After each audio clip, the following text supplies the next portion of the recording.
Las mujeres de las comunidades originarias se enfrentan a una triple discriminación. ¿Por qué? Por ser mujeres, indígenas y vivir en espacios empobrecidos. Por años han luchado por obtener derechos como la autonomía de sus cuerpos, acceder a la educación, vivir una vida sin violencia y participar políticamente. El movimiento de mujeres indígenas ha colocado algo importante que no todo el movimiento de mujeres coloca, que tiene que ver con el tema de la discriminación y con los derechos colectivos, pero también algo que se ha empezado a hablar muy fuertemente en la actualidad, que es el tema del racismo.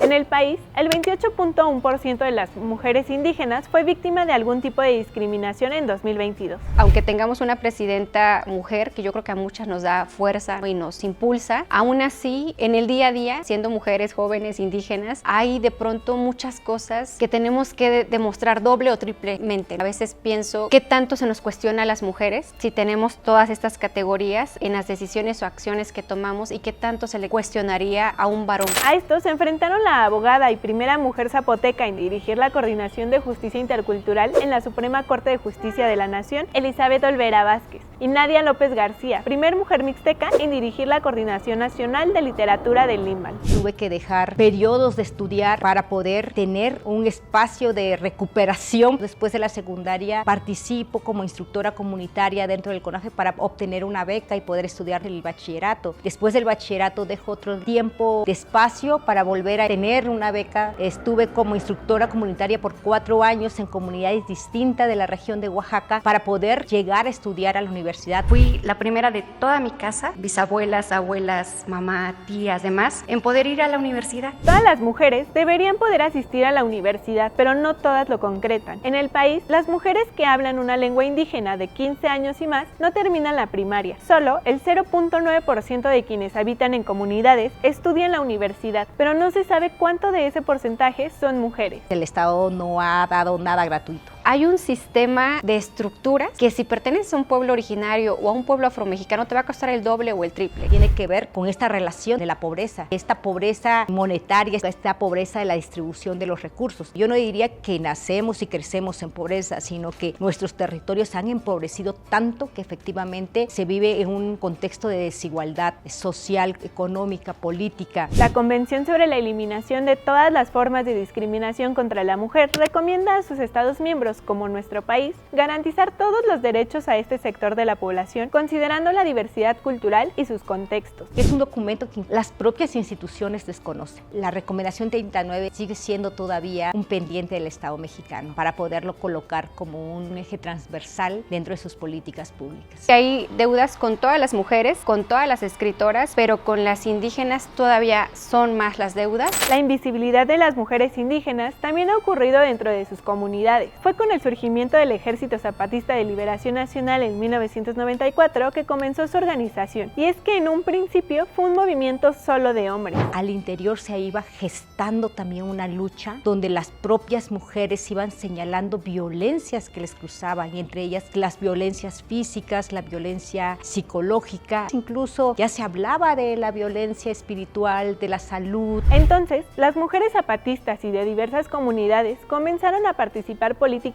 en Chiapas y en algunas otras comunidades del país. Pero ¿cómo han vivido esta participación fuera de sus comunidades?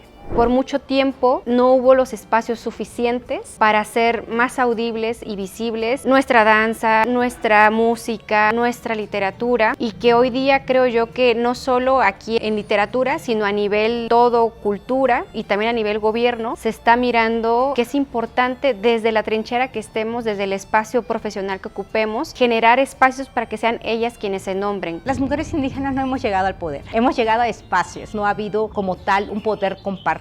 Los pueblos indígenas han sido como el bloque de justificación de este Estado para generar una lógica cultural, pero desde la mirada muy folclórica, para construir que existe un Estado pluricultural. Elizabeth Olvera dejó la coordinación de la Red Nacional de Abogadas Indígenas para ocupar la primera coordinación de justicia intercultural en el máximo órgano impartidor de justicia del país. Por primera vez, al menos, no solo estamos hablando de la interculturalidad, estamos hablando de la perspectiva antirracista exista, me parece para mí un antecedente, al menos desde mi incidencia. Dentro de ese espacio yo no solo me siento como una persona burócrata, llegar a ese espacio he intentado hacer una incidencia importante. La Coordinadora Nacional de Literatura del INVAL también resalta la llegada de una mujer indígena a este puesto. Lo que está ocurriendo conmigo es un caso que ojalá ayude a impulsar la invitación de más mujeres jóvenes y también pertenecientes a diversidades culturales, lingüísticas, sexogenéricas,